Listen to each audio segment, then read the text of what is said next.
Attention Outlook.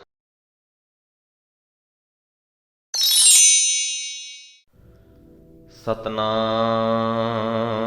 Waheguru ji. ਗੁਰੂ ਪਿਆਰੀ, ਗੁਰੂ ਸਵਾਰੀ ਸਾਧ ਸੰਗਤ ਜੀਓ, ਜਿਵੇਂ ਕਿ ਪਿਛਲੀ ਵੀਡੀਓ ਦੇ ਵਿੱਚ ਦੱਸਿਆ ਸੀ ਕਿ ਅਗਲੀ ਵੀਡੀਓ ਤੋਂ ਸੁਖਮਨੀ ਸਾਹਿਬ ਜੀ ਦੀ ਬਾਣੀ ਦੀ ਸ਼ੁਰੂਆਤ ਹੋਏਗੀ, ਤੇ ਅੱਜ ਆਪਾਂ ਸੁਖਮਨੀ ਸਾਹਿਬ ਜੀ ਦੀ ਬਾਣੀ ਦੀ ਸ਼ੁਰੂਆਤ ਕਰਨ ਦੇ ਲਈ ਤਿਆਰ ਹਾਂ, ਕਿਉਂਕਿ ਸੁਖਮਨੀ ਸਾਹਿਬ ਜੀ ਦੀ ਬਾਣੀ ਸ੍ਰੀ ਗੁਰੂ ਗ੍ਰੰਥ ਸਾਹਿਬ ਜੀ ਦੇ ਵਿੱਚ ਦਰਜ ਪ੍ਰਮੁੱਖ ਬਾਣੀਆਂ ਦੇ ਵਿੱਚੋਂ ਇੱਕ ਹੈ, ਜਿਸ ਦਾ ਕਿ ਸਾਡੇ ਗੁਰੂ ਘਰਾਂ ਦੇ ਵਿੱਚ ਅਤੇ ਸਾਡੇ ਘਰਾਂ ਦੇ ਵਿੱਚ ਵੀ ਨਿਯਮਿਤ ਤੌਰ ਤੇ ਪਾਠ ਹੁੰਦਾ ਹੈ।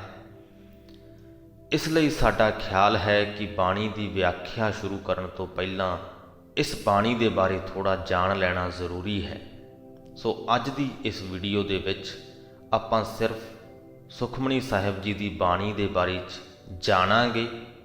ਅਗਲੀ ਵੀਡੀਓ ਤੋਂ ਬਾਣੀ ਦੀ ਵਿਆਖਿਆ ਸ਼ੁਰੂ ਕਰਾਂਗੇ ਤੇ ਕੋਸ਼ਿਸ਼ ਰਹੇਗੀ ਅੱਜ ਦੀ ਇਸ ਵੀਡੀਓ ਨੂੰ ਬਹੁਤ ਹੀ ਛੋਟਾ ਰੱਖਣ ਦੀ।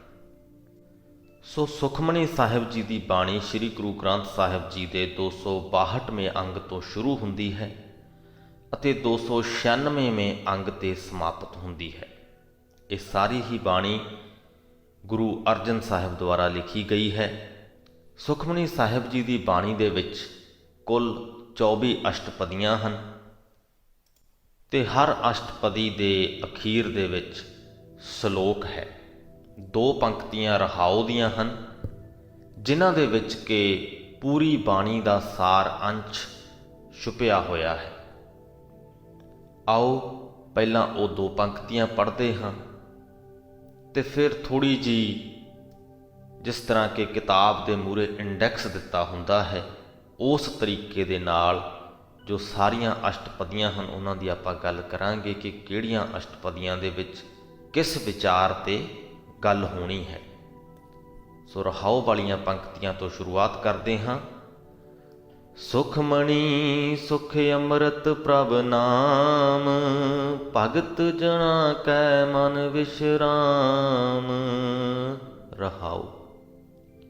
ਅੱਜ ਤੱਕ ਅਸੀਂ ਜੋ ਵੀ ਬਾਣੀ ਪੜ੍ਹੀ ਹੈ, ਬਹੁਤ ਵਾਰ ਰਹਾਉ ਸ਼ਬਦ ਅਸੀਂ ਪੜ੍ਹਿਆ ਹੈ। ਇੱਕ ਵਾਰ ਮੇਰਾ ਖਿਆਲ ਹੈ ਕਿਸੇ ਨੇ ਸਵਾਲ ਵੀ ਕੀਤਾ ਸੀ ਕਿ ਰਹਾਉ ਦਾ ਕੀ ਅਰਥ ਹੈ, ਤੇ ਅਸੀਂ ਜਵਾਬ ਦਿੱਤਾ ਸੀ ਕਿ ਰਹਾਉ ਦਾ ਅਰਥ ਹੈ ਠਹਿਰਾਓ। ਅੱਜ ਇਸ ਗੱਲ ਨੂੰ ਥੋੜ੍ਹਾ ਹੋਰ ਡੂੰਘਾਈ ਦੇ ਵਿੱਚ ਲੈ ਕੇ ਜਾਂਦੇ ਹਾਂ। ਇਹ ਜੋ ਠਹਿਰਾਓ ਹੈ, ਇਸ ਨੂੰ ਲਿਆਉਣ ਦਾ ਮਕਸਦ ਇਹ ਹੈ ਕਿ ਗੁਰੂ ਜੀ ਕਹਿੰਦੇ ਹਨ ਕਿ ਠਹਿਰੋ। ਇਹ ਜੋ ਪੰਕਤੀਆਂ ਤੁਸੀਂ ਹੁਣੇ ਪੜ੍ਹੀਆਂ ਨੇ, ਇਹਨਾਂ ਨੂੰ ਪੜ੍ਹੋ ਤੇ ਠਹਿਰੋ, ਇਹਨਾਂ ਨੂੰ ਚੰਗੀ ਤਰ੍ਹਾਂ ਵਿਚਾਰੋ, ਕਿਉਂਕਿ ਇਹਨਾਂ ਪੰਕਤੀਆਂ ਦੇ ਵਿੱਚ ਅੱਗੇ ਜੋ ਤੁਸੀਂ ਬਾਣੀ ਪੜ੍ਹਨੀ ਹੈ, ਉਸ ਪੂਰੀ ਬਾਣੀ ਦਾ ਸਾਰ ਅੰਸ਼ ਛਿਪਿਆ ਹੋਇਆ ਹੈ। ਅੱਗੇ ਜੋ ਬਾਣੀ ਹੈ ਉਹ ਸੁਖਮਨੀ ਸਾਹਿਬ ਦੀ ਤਰ੍ਹਾਂ 24 ਅਸ਼ਟਪਦੀਆਂ ਇੰਨੀ ਲੰਬੀ ਵੀ ਹੋ ਸਕਦੀ ਹੈ, ਜਾਂ ਕੋਈ ਇੱਕ ਸ਼ਬਦ ਵੀ ਹੋ ਸਕਦਾ ਹੈ। ਜੇ ਸ਼ਬਦ ਹੈ ਤਾਂ ਰਹਾਉ ਵਾਲੀਆਂ ਪੰਕਤੀਆਂ ਦੇ ਵਿੱਚ ਉਸ ਸ਼ਬਦ ਦਾ ਸਾਰ ਅੰਸ਼ ਹੈ। ਜੇ ਬਾਣੀ ਹੈ ਤਾਂ ਰਹਾਉ ਵਾਲੀਆਂ ਪੰਕਤੀਆਂ ਦੇ ਵਿੱਚ ਉਸ ਬਾਣੀ ਦਾ ਸਾਰ ਅੰਸ਼ ਹੈ। ਸੋ ਇੱਥੇ ਕਿਉਂਕਿ ਸੁਖਮਨੀ ਸਾਹਿਬ ਜੀ ਦੀ ਪੂਰੀ ਬਾਣੀ ਹੈ ਅੱਗੇ, ਤੇ ਅੱਗੇ ਕਿਤੇ ਵੀ ਰਹਾਉ ਨਹੀਂ ਆਉਣਾ, ਤਾਂ ਇਹਨਾਂ 2 ਪੰਕਤੀਆਂ ਦੇ ਵਿੱਚ ਪੂਰੀ ਬਾਣੀ ਦਾ ਸਾਰ ਅੰਸ਼ ਛਿਪਿਆ ਹੋਇਆ ਹੈ। ਸੁਖਮਣੀ ਤੋਂ ਭਾਵ ਸੁੱਖਾਂ ਦੀ ਮਣੀ, ਯਾਨੀ ਕਿ ਸਭ ਤੋਂ ਸ੍ਰੇਸ਼ਟ ਸੁੱਖ। ਸੋ ਗੁਰੂ ਜੀ ਕਹਿੰਦੇ ਸੁਖਮਣੀ ਸੁਖ ਅੰਮ੍ਰਿਤ ਪ੍ਰਭ ਨਾਮ। ਅੰਮ੍ਰਿਤ ਰੂਪ ਉਸ ਪ੍ਰਮਾਤਮਾ ਦਾ ਨਾਮ ਹੀ ਸਭ ਤੋਂ ਸ੍ਰੇਸ਼ਟ ਸੁੱਖ ਹੈ, ਸਭ ਤੋਂ ਉੱਤਮ ਸੁੱਖ ਹੈ, ਸੁੱਖਾਂ ਦੀ ਮਣੀ ਹੈ। ਭਗਤ ਜਨਾ ਕਾ ਮਨ ਵਿਸ਼ਰਾਮ। ਤੇ ਇਹ ਜੋ ਸੁੱਖ ਹੈ, ਇਹ ਜੋ ਸੁਖਮਣੀ ਹੈ, ਇਹ ਉਸ ਪ੍ਰਮਾਤਮਾ ਦੇ ਭਗਤਾਂ ਦੇ ਮਨਾਂ ਦੇ ਵਿੱਚ ਵਸਦੀ ਹੈ, ਉਹਨਾਂ ਦੇ ਹਿਰਦਿਆਂ ਦੇ ਵਿੱਚ ਵਿਸ਼ਰਾਮ ਕਰਦੀ ਹੈ, ਟਿਕੀ ਰਹਿੰਦੀ ਹੈ। ਸੋ ਜੇਕਰ ਅਸੀਂ ਇਹ ਮਣੀ ਲੱਭਣੀ ਹੈ, ਇਹ ਸਰਵ ਸ੍ਰੇਸ਼ਟ ਸੁੱਖ ਪ੍ਰਾਪਤ ਕਰਨਾ ਹੈ, ਤਾਂ ਭਗਤ ਜਨਾਂ ਦੀ ਸੰਗਤ ਕਰਨੀ ਪਏਗੀ, ਉਹਨਾਂ ਦੇ ਹਿਰਦਿਆਂ ਦੇ ਵਿੱਚ ਝਾਕਣਾ ਪਏਗਾ ਤੇ ਉੱਥੋਂ ਅਸੀਂ ਇਹ ਮਣੀ ਗ੍ਰਹਿਣ ਕਰ ਸਕਦੇ ਹਾਂ। ਇਹੀ ਪੂਰੇ ਸੁਖਮਨੀ ਸਾਹਿਬ ਜੀ ਦੀ ਬਾਣੀ ਦਾ ਸਾਰ ਅੰਸ਼ ਹੈ, ਇਹ ਕੇਂਦਰੀ ਭਾਵ ਹੈ। ਹੁਣ ਜੇਕਰ ਆਪਾਂ ਗੱਲ ਕਰੀਏ ਅਸ਼ਟਪਦੀਆਂ ਦੀ, ਤਾਂ ਜੋ ਪਹਿਲੀਆਂ 3 ਅਸ਼ਟਪਦੀਆਂ ਹਨ ਉਹਨਾਂ ਦਾ ਪ੍ਰਮੁੱਖ ਵਿਚਾਰ ਹੈ ਕਿ ਅਕਾਲ ਪੁਰਖ ਦੇ ਨਾਮ ਦਾ ਸਿਮਰਨ ਹੋਰ ਸਾਰੇ ਧਾਰਮਿਕ ਕੰਮਾਂ ਨਾਲੋਂ ਸ੍ਰੇਸ਼ਟ ਹੈ। ਅਸ਼ਟਪਦੀ ਚੌਥੀ ਤੋਂ 6ਵੀਂ ਦੇ ਵਿੱਚ ਵਿਚਾਰ ਹੈ ਕਿ ਮਾਇਆ ਵਿੱਚ ਫਸੇ ਜੀਵ ਉੱਤੇ ਰੱਬ ਵੱਲੋਂ ਹੀ ਮਿਹਰ ਹੋਵੇ ਤਾਂ ਹੀ ਇਸ ਨੂੰ ਨਾਮ ਦੀ ਦਾਤ ਮਿਲਦੀ ਹੈ, ਨਹੀਂ ਤਾਂ ਮਾਇਆ ਦੇ ਕੌਤਕ ਇਹਨੂੰ ਮੋਹਦੇ ਰਹਿੰਦੇ ਹਨ। ਅਸ਼ਟਪਦੀ 7, 8 ਤੇ 9 ਦਾ ਭਾਵ ਹੈ ਕਿ ਜਦੋਂ ਪ੍ਰਮਾਤਮਾ ਦੀ ਮਿਹਰ ਹੁੰਦੀ ਹੈ ਤਾਂ ਮਨੁੱਖ ਗੁਰਮੁਖਾਂ ਦੀ ਸੰਗਤ ਦੇ ਵਿੱਚ ਰਹਿ ਕੇ ਨਾਮ ਦੀ ਬਰਕਤ ਹਾਸਲ ਕਰਦਾ ਹੈ। ਉਹ ਗੁਰਮੁਖ ਉੱਚੀ ਕਰਨੀ ਵਾਲੇ ਹੁੰਦੇ ਹਨ, ਉਹਨਾਂ ਨੂੰ ਸਾਧੂ ਕਹੋ ਚਾਹੇ ਬ੍ਰਹਮ ਗਿਆਨੀ, ਚਾਹੇ ਕੋਈ ਹੋਰ ਨਾਮ ਰੱਖ ਲਵੋ, ਨਾਮ ਮਹੱਤਵਪੂਰਨ ਨਹੀਂ ਹੈ, ਉਹਨਾਂ ਦੀ ਕਰਨੀ ਮਹੱਤਵਪੂਰਨ ਹੈ। ਮਹੱਤਵਪੂਰਨ ਇਹ ਹੈ ਕਿ ਉਹਨਾਂ ਦੀ ਆਤਮਾ ਪਰਮਾਤਮਾ ਦੇ ਨਾਲ ਇੱਕ ਰੂਪ ਹੋਈ ਹੁੰਦੀ ਹੈ। ਅਸ਼ਟਪਦੀ 10 ਅਤੇ 11 ਦਾ ਭਾਵ ਹੈ ਕਿ ਉਸ ਅਕਾਲ ਪੁਰਖ ਦੀ ਉਸਤਤ ਜਗਤ ਦੇ ਸਾਰੇ ਹੀ ਜੀਵ ਕਰ ਰਹੇ ਹਨ। ਉਹ ਹਰ ਥਾਂ ਵਿਆਪਕ ਹੈ, ਹਰੇਕ ਜੀਵ ਨੂੰ ਉਸ ਪਾਸੋਂ ਸੱਤਿਆ ਮਿਲਦੀ ਹੈ। ਗੁਰਮੁਖਾਂ ਨੇ ਆਪਣੇ ਜੀਵਨ ਦੇ ਵਿੱਚ ਕਿਹੜੀਆਂ ਗੱਲਾਂ ਦਾ ਖਿਆਲ ਰੱਖਣਾ ਹੈ, ਇਹ ਅਸ਼ਟਪਦੀ 12, 13, 14 ਅਤੇ 15 ਦੇ ਵਿੱਚ ਦਰਜ ਹੈ।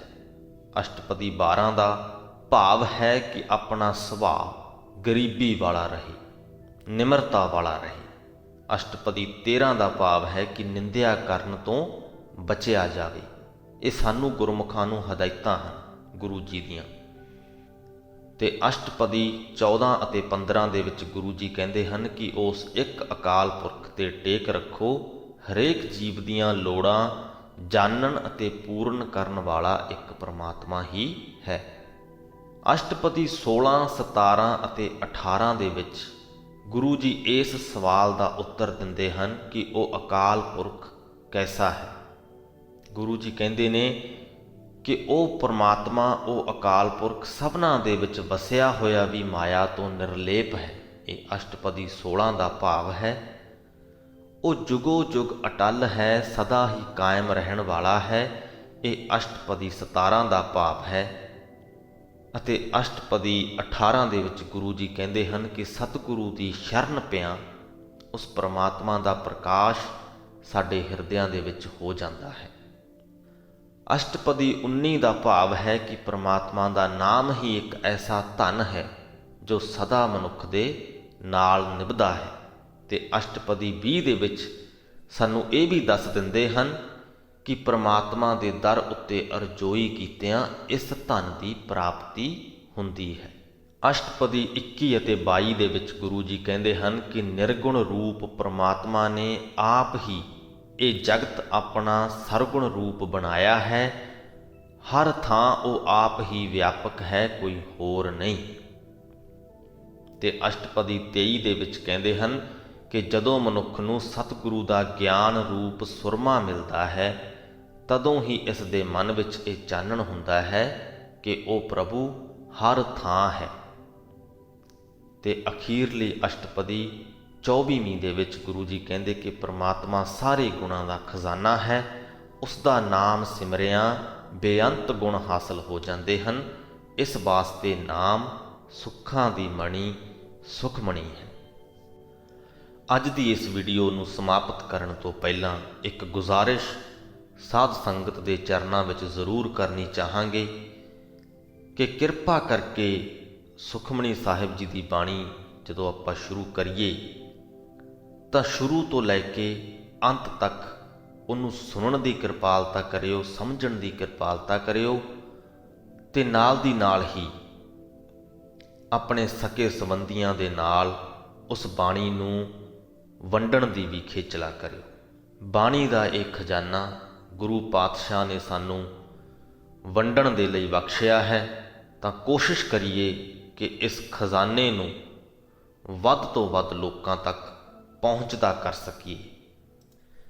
ਇਸੇ ਹੀ ਬੇਨਤੀ ਦੇ ਨਾਲ ਅੱਜ ਦੀ ਇਸ ਵੀਡੀਓ ਦੀ ਸਮਾਪਤੀ ਕਰਦੇ ਹਾਂ ਜੀ। ਬੁਲਾਓ ਫਤਿਹ। ਵਾਹਿਗੁਰੂ ਜੀ ਕਾ ਖਾਲਸਾ, ਵਾਹਿਗੁਰੂ ਜੀ ਕੀ ਫਤਿਹ।